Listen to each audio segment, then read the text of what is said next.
Hello everyone, good morning. तो आज हम लोग झारखंड आपदा प्रबंधन के बारे में इस चैनल में डिस्कस करेंगे कि झारखंड आपदा प्रबंधन क्या होती है। तो झारखंड आपदा प्रबंधन यानी कि झारखंड डिजास्टर मैनेजमेंट। तो झारखंड डिजास्टर मैनेजमेंट क्या है, इसके बारे में आपको मैं दिखा रही हूँ। तो झारखंड में डिजास्टर आपदा, पहले हम लोग समझेंगे कि आपदा क्या होती है। तो आपदा क्या होती है, तो देखिए आपदा क्या होती है। ऐसी दुर्घटनाएँ जो अचानक घटित हो तथा जिनके प्रभाव स्वरूप जीवन एवं संपत्ति की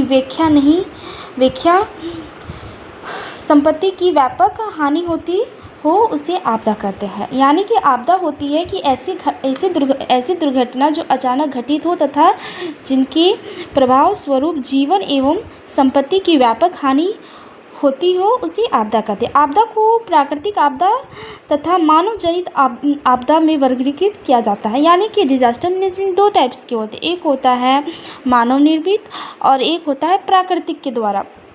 यानी कि देखिए, प्राकृतिक पर्यावरण के अंतर्गत पर्यावरण के ऐसे घटकों को शामिल किया जाता है जिनका निर्माण प्रकृति द्वारा किया जाता है। जैसे प्रकृति के द्वारा जो घटनाएं होती है, जैसे कि भूकंप, बाढ़, ये सब प्रकृति के द्वारा होती है। और जो मानव निर्मित, जैसे कि एक्सीडेंट वगैरह, ये सब मानव निर्मित के द्वारा, मानव के द्वारा ये सब घटनाएं होती है। तो ऐसी आपदाओं को प्राकृतिक चरणों जैसे भूकंप हो गया, ज्वालामुखी हो गया, चक्रवात हो गया, आंधी तूफान हो गया, सुनामी हो गया, सूखा हो गया, बाढ़ हो गया आदि के कारण घटित को प्राकृतिक आपदा कहते हैं। यानी कि प्राकृतिक आपदा कहते हैं। अब जैसे मानवीय कारणों से उत्पादन आपदा, जैसे युद्ध हो गया, घटनाएं हो गया, रासायनिक घटनाएं, यानी कि जो मानव के द्वारा जो घटनाएं घटित होती है उसको मानव निर्मित आपदा कहते हैं। और जो प्राकृतिक के द्वारा जो घटनाएं होती है, जैसे कि अभी मैंने बताई कि ज्वालामुखी, भूकंप, ये सब प्राकृतिक के द्वारा ये घटनाएं होती है।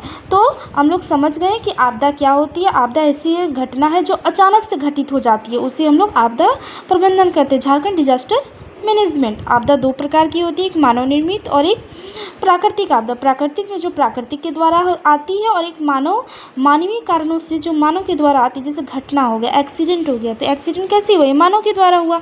अब जैसे ज्वालामुखी आया अचानक से, या फिर भूकंप आया, या फिर समुद्र में सुनामी आई, तो ये किसके वजह से आया, ये तो मनुष्य की वजह से नहीं आया है, ये तो प्राकृतिक के द्वारा ना आया है। तो यही होती आपदा। अब हम यहाँ पे पढ़ेंगे भूकंप।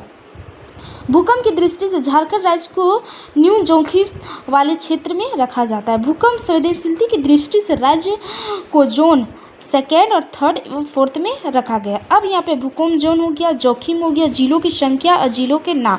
जोन 2 में आता है न्यूनतम जोखिम, जिलों की संख्या इसमें 7 है। 7 में क्या क्या है, रांची है, लोहरदगा है, खूंटी है, रामगढ़ है, गुमला है, सिमडेगा है, पूर्वी सिंहभूम एवं पश्चिमी सिंहभूम, सरायकेला, खरसावा सहित ये सब हमारा जोन नंबर 2 में आता है। जोन नंबर 2 में हमारे 7 जिले हैं, जो कि यहाँ पे मैंने अभी बताया। अब हमारा जो यहाँ पे है सेकेंड में हमारा 3 जोन है, भूकंप जोन 3। भूकंप जोन 3 में मध्यम जोखिम है, जिसमें हमारे 15 जिले आते हैं। 15 जिले में कौन कौन से हैं, पलामू, गढ़वा, लातेहार, चतरा, हजारीबाग, धनबाद, बोकारो, गिरिडीह, कोडरमा, देवघर, दुमका, जामताड़ा, गोड्डा, पाकुड़ एवं साहिबगंज, ये सब जिले हमारे जोन नंबर 3 में आता है। एग्जाम में आ जाता है कि जोन नंबर 2 में कौन से जिले आते हैं, भूकंप के क्षेत्र में जोन नंबर 3 में रहता है। तो इसको क्या करना है, याद रखना है कि जोन 3 में हमारा पलामू आता है। अब जैसे जोन 2 में आ गया, तो जोन 2 में हमारा रांची आ जाता है। अब हमारा भूकंप जोन 4 है, जिसमें उच्च जोखिम वाले 2 ऐसे जिले हैं, जिसमें एक आता है गोड्डा और एक आता है साहेबगंज का उत्तरी भाग। यानी उत्तरी भाग वाला इलाका में जैसे गोड्डा और साहेबगंज आता है। सेकेंड, थर्ड, फोर्थ हो गया। अब हमारा है झारखंड भूकंप जोन। अब हमारा यहाँ पे है बाढ़। भूकंप तो हो गया, अब हम लोग बाढ़ के बारे में डिस्कस करेंगे। बाढ़ क्या होती है, तो बाढ़ राज्य के 11 जिले बाढ़ की समस्या से प्रभावित थे, जिनमें साहेबगंज, गोड्डा, पाकुड़, गुमला, धनबाद, देवघर, पूर्वी सिंहभूम, पश्चिमी सिंहभूम तथा हजारीबाग प्रमुख है। राज्य में बाढ़ का प्रमुख कारण मानसूनी वर्षा द्वारा नदियों में जलस्तर में वृद्धि होता है। यानी बाढ़ का कारण इसलिए होता है, बाढ़ इसलिए आता है क्योंकि मानसून में जो वर्षा द्वारा नदी में जो जलस्तर में वृद्धि, यानी जलस्तर बहुत ज़्यादा वृद्धि हो जाता है जलस्तर में, इसीलिए बाढ़ आ जाती है। अब हमारा सोन तथा उत्तरी कोयल नदी में जलस्तर में वृद्धि का कारण पलामू, गढ़वा तथा लातेहार जिले में की गई बाढ़ का प्रभाव होता है। यानी कि सोन तथा जो हमारा उत्तरी कोयल नदी है और सोन नदी जो है, इसका जल स्तर वृद्धि का कारण है कि पलामू, गढ़वा और लातेहार जिला में जो बाढ़ की प्रभाव जो आती है उसके कारण से इसमें प्रभावित करती है। बाढ़ के कारण राज्य में धान की फसलों पर प्रतिकूल प्रभाव पड़ता है, जिसके फलस्वरूप राज्य की खाद्यान्न व्यवस्था नकारात्मक रूप से प्रभावित होते हैं। ज़्यादा बाढ़ आ गई तो हमारी फसल खराब हो जाएगी। तो बाढ़ का भी ये भी कारण है कि अगर सपोज दैट कि अगर गोड्डा में या फिर पाकुड़ में या फिर दुमका में अगर बाढ़ का जल स्तर वृद्धि अगर ज़्यादा आ गई तो वहाँ पे फसलों का तो तहस नहस हो जाएगा। तो इसमें अगर बाढ़ आती है तो इसमें फसल का भी बहुत नकारात्मक प्रभाव पड़ता है, यानी कि फसल में भी बहुत सी इफ़ेक्ट्स देखे जाते हैं। बाढ़ का कारण सर्वाधिक प्रभाव राज्य में उत्तरी पूर्वी क्षेत्र में पड़ता है, जो गंगा नदी की अफवाह तंत्र से जुड़े हुए हैं। अब आप लोग यहाँ पे देख सकते हैं, मैं जो इम्पोर्टेंट पॉइंट जो एग्ज़ाम में आने वाले हैं मैं उसी को बता रही हूँ, ज़्यादा मैं लॉन्ग वीडियो नहीं बना रही हूँ। अब यहाँ पे सूखा, किसी क्षेत्र में सामान्य से कम वर्षा होने का कारण पर सूखा का वर्गीकरण किया जाता है। कुछ कुछ ऐसे स्थान होते हैं जहाँ पे वर्षा बहुत ही कम होती है, वहाँ पे सूखा का अकाल कारण पड़ जाता है। तो वर्षा अगर कहीं ऐसे डिस्ट्रिक्ट है जहाँ पे वर्षा कम होती है, वहाँ पे सूखा का कारण वर्गीकृत हो जाता है। इसके तहत सामान्य से 25% कम वर्षा होने पर सामान्य सूखा होता है। अगर 25% से कम वर्षा हुई तो उसको सामान्य वर्षा कहते हैं। जैसे 25 से 50% कम वर्षा होने पर मध्यम सूखा पड़ता है।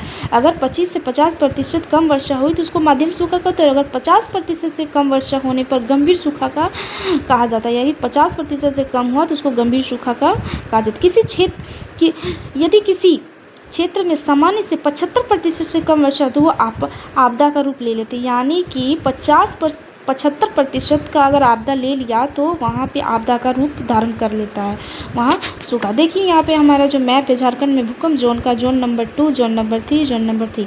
जोन नंबर 2 में निम्न जोखिम क्षेत्र आते हैं, जोन नंबर 2 में मध्यम और 4th में उच्च, यानी इसमें थोड़ा से ज़्यादा और इसमें बहुत उच्च जोखिम। तो उच्च जोखिम वाले में मैंने बताई थी, उच्च जोखिम वाले में भूकंप का 2 जिले हैं, जो एक है गोड्डा और एक है साहिबगंज। और सेकेंड में हमारा भूकंप का है एक पलामू, एक गढ़वा, एक लातेहार, गुजरात, धनबाद। हमारा जो सेकेंड भूकंप जोन है उसमें है रांची, लोहरदगा, खूंटी, दुमका, ये सब हमारा थोड़ा सेफ है। और थर्ड में जो है वो थोड़ा सा सेफ है, और 4th में जो एकदम ही सेफ नहीं है भूकंप के मामले में, जो गोड्डा और साहिबगंज है।